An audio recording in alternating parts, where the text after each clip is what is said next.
Welcome to the GoodStory Podcast. Welcome everyone to the GoodStory Podcast.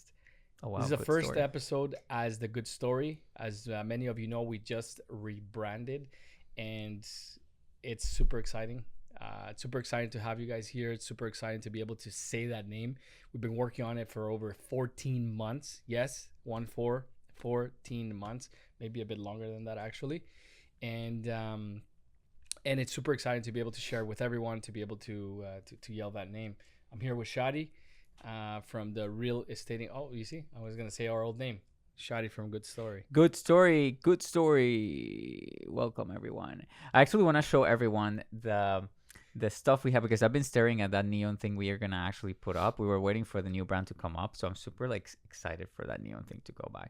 We're probably going to change the setup because that thing was supposed to be on the black wall. But Jen changed the setup. Yes, Jen Alvarenga. She changed the setup, just like she changes the furniture around in our house, just randomly. And then she changes it back again and again and again and again. She gets bored easily. Thankfully, she didn't come up with a name, because at that point, we wouldn't have had a name. Oh, God. We would have probably gone through like 20 rebrands. I'm joking, Jen. We love you. We've been through 3 rebrands. So, before we jump into the topic today, why you don't tell everyone a little bit about, because we're going to be sharing with everyone, of course, more and more about the new brand and what does it mean, and actually the depth and the reasoning behind the rebranding, right? Because not everyone knows why GoodStory and why did we rebrand and why we changed everything, right? You know, Real Estate Inc. was working fine with us, but it wasn't to the level that we needed. Maybe you should tell a little bit to people, you know, the reasoning why. Well, I think the main GoodStory. reason, I mean, there's several reasons. The main reason I think was we wanted something that every single team member could stand behind, and we wanted something properly done. You know, we obsess about quality, and that in all aspects of our life, of course. And that was one of the things. Like, you know, we liked our name. You know, the real estate is actually a trademark that we owned. Jen actually trademarked that back in 2016 or so. She was using that name, and we're like, you know what? She went from being Jane the agent to having a team. So we're like, okay, let's not make. She didn't want to make it about her. So let's just use real estating. Shadi did the branding for that. You know, it was amazing at the time. You look at it now, and it's not so good. It took like a couple hours to just come up with that. Yeah. So, but you know what? It's something that we used, and at the end of the day, like, the brand is, yes, it's important, but it's really how you operate. It's what you do. Yeah. It's how you do business that matters the most. We could be like the ABC team, and, you know, our clients would still, I'm sure they would love us. They would, you know, the service would be the same. But we wanted something that we could really stand behind, something that we could grow into, you know, for the long term. We're in this for the long haul. So, and we wanted something that was more representative of what we are, like what we do and how we do things, and that's how that's how the name came up, GoodStory. You know, we worked with a company that's arguably the best branding company in the city, you know, and probably in a 1,000-kilometer radius or bigger. They're Godspeed Communications.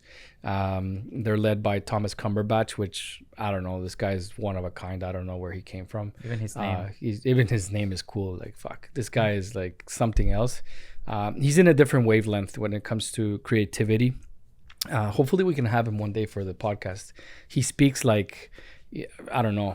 It's like, Please don't say that name. He's like a poet, you know what I mean? But anyways, he speaks really, really good, and like anything that he touches turns into gold. And we work with him we met him actually, funny enough, we met him over a year and a half ago, like 2 years ago almost. And at the time, you know, we weren't ready to undertake this this kind of project, but we reached out when the time was right. And that was in November of 2021, and that's it. You know, the rest is history. We started with what's called a sold guide and a rename, and now, you know, we're launching our new website, which is a big project as well that started last year. We're launching it in a few days. So So we're very excited about everything, and hopefully we can have Thomas one day to talk a little bit better. Something super special, I think, just for everyone to know that the name just didn't come up. It just didn't, oh, we're going to be called GoodStory. It's almost like we've always been GoodStory, and it's always been there, but we needed that external vision and talent to tell us that's your name. That's the name. Like, there it is. And it's not something that we had to come and just create a word or bring, translate some English word in Latin to come up with a name. It actually is something genuine that was there and existed within our identity. It just kind of like came to life. He just extracted. So pretty much the way, and this is very important actually, this is a good piece. We didn't come up with this name as you would typically imagine. Like typically, back in the day, you have a product and you're like, okay, what are we gonna name this, right? And then you kind of like, you throw 100 names and you kind of like, pick the best one kind of thing. This was completely the opposite way. It was more like, okay, what are you guys about? What's this team about? The company, Thomas actually interviewed a bunch of our clients, and pretty much taking all this information, all this data, he interviewed us as well for like 2-3 full days, and based on all this information, that's kind of like what resonated the most, right?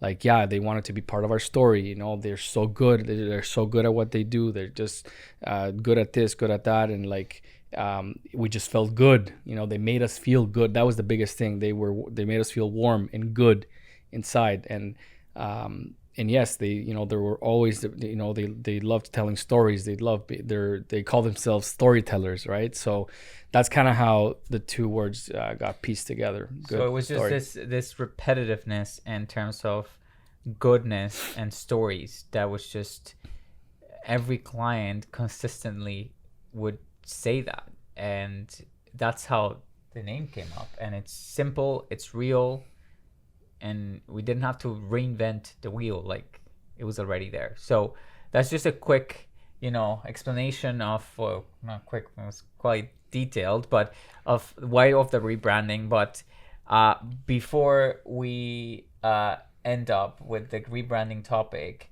I want to ask you, what do you expect from this year, now that people know that you have something that a brand that identifies us, the family, the clients, the team, and everyone better? What is something that you feel like it's going to be the highlight of the year out of this brand? Well, I think it's getting for people to get to know what we do, our past clients, our present, future clients, to get them to know us easier, right? For us to be, identified, by that name. I think that's really it. And now that all this is behind us, I think it's time to focus really, right, on getting that name out and getting more good stories. Amazing. Yeah. Now, artificial intelligence. I'm sure everyone has been hearing a lot about that. Leo has been crazy blasting our phones with text messages of him answering, literally having full-on deep conversations with a computer. So something that we actually find very interesting, and something that perhaps we want to bring up to this podcast, because what you should know about artificial intelligence, how is it going to affect or impact our professional lives, our jobs, and potentially also liability. Like, what could happen with artificial intelligence if it's not controlled properly by our leaders, right? Because there's, we see fraud and we see all these things happening with actual people calling. What would happen if you have AI pretending to be someone? Yeah. Because it's very easy. Carson the other day came up with a copy of my... Something's beeping. You're good. Yeah, of my... Yeah. Interrupting me. Sorry. Of my voice. And I was like, holy crap, like, it actually sounds like me, just with a better English accent. But did have me. A better... Like, if I didn't know that, I have a specific accent, like, it's me. Like, yeah. It's crazy. It was Shadi, yeah. It even has his tonality and everything. Yeah. Yeah, which they was made it a little pretty... bit gay.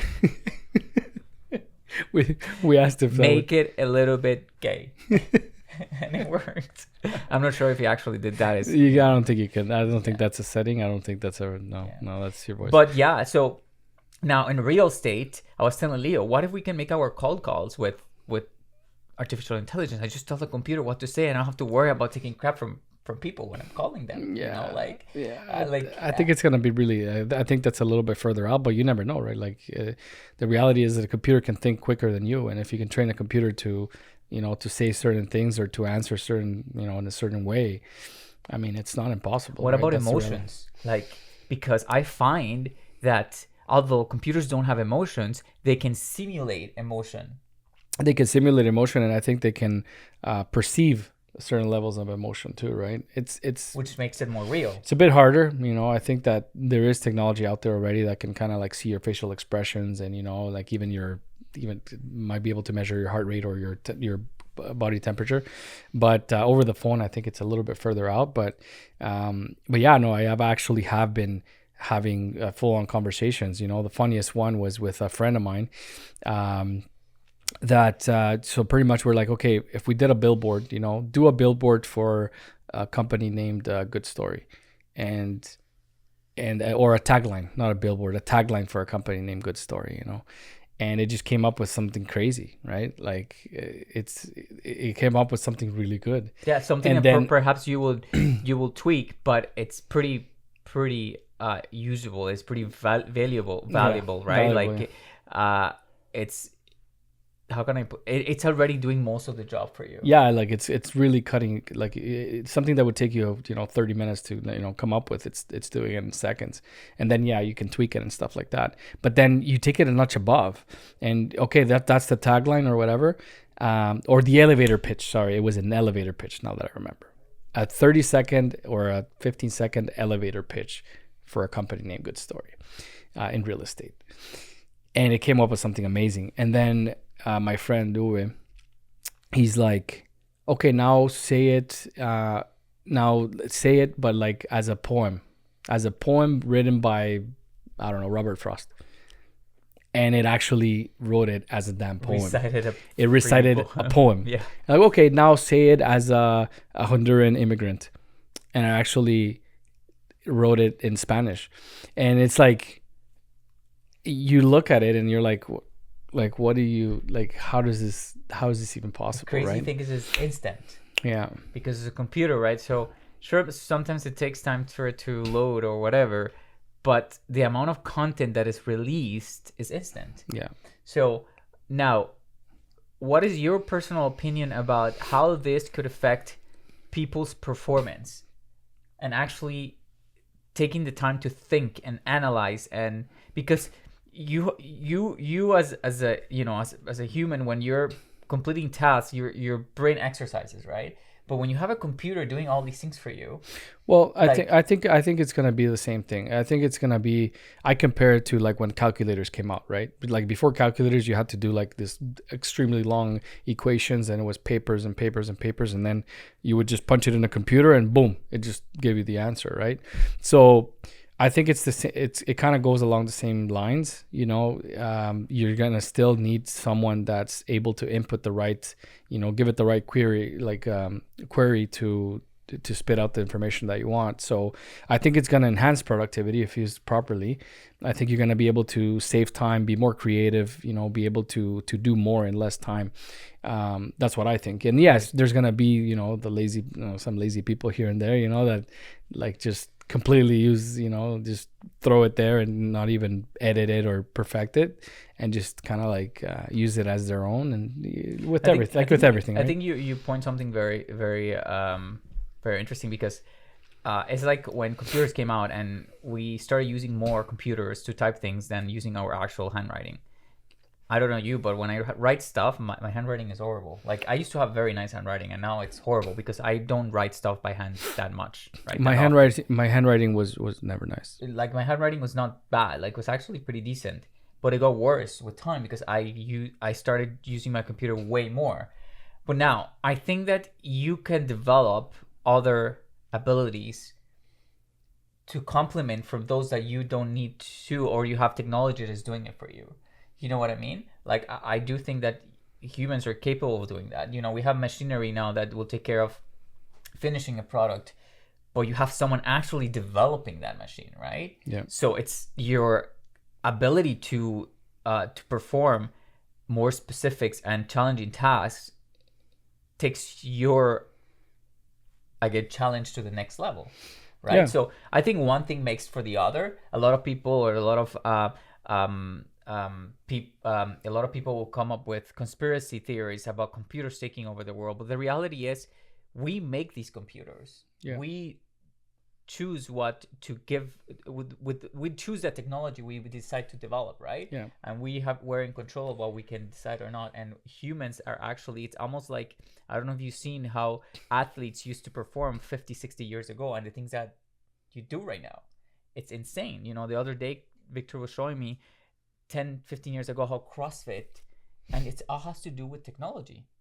CrossFit athletes will perform a certain way, and if you take it 10 years back, he would have been like top 10% in the world of athletes based on his score now. But now it's nothing. And same way with the Olympics. Before, people had a capacity at a certain level, because now with technology and everything and training, and we have developed to a point We're that evolving. We're evolving. That's the reality. We become better. So if anyone out there thinks that computers are gonna be, take control of the world, I think you have to keep an open mind. And I think that, in my opinion, AI is amazing. I think it's going to take us to a next level of productivity. Like you said, we're going to live in a more efficient world. We don't have to wait in line 2 hours for CRE to answer the phone, or 2 hours on the phone to wait for Rogers to answer. Like, we're going to have this technology to make sure that our lives are easier. Yeah, exactly. I think that's it, right? It's the same thing with computers. I think it goes along the same lines. It's just going to enhance, right? If used properly, it's going to enhance. And obviously, the internet has also created a lot of issues too, right? So a lot of people can argue that social media has had a negative impact, especially with younger generation. Higher depression rates, etc. We're not going to get into that, but that's the reality. It's any disruptive technology, I find, will have its downsides too. Yeah. But if used properly, I think it can be really, really efficient with in both business and at a personal level too. Yeah, I think also with technology, there's just more awareness, right? Yeah. We had all these issues with depression, anxiety, and all that. It was just people were not that aware. But yes, technology could be playing a factor on it to accelerate that. But again, that's a topic that I guess professionals can talk about. Just to wrap this up, so do we agree that AI is amazing and that we should continue? I think it's fantastic. It's fantastic. And funny enough, I want to share one of the a question I asked. I was looking for pricing in a town near Ottawa, Alexandria, and I needed to know how prices have changed there since from a certain date. And it said, unfortunately, cannot answer that question. It was one of the few questions actually I couldn't answer. It said, unfortunately, I can't answer that question, but you can go to a website like Zillow or Realtor.com or even Redfin, to answer that question. But I advise you reach out to your local real estate agent. So our job is safe for now. But only the good ones are safe though. So we can dive into it a little bit more in a different episode, maybe kind of put it to the test with other questions during the podcast itself. But I thought I'd share that, Yeah.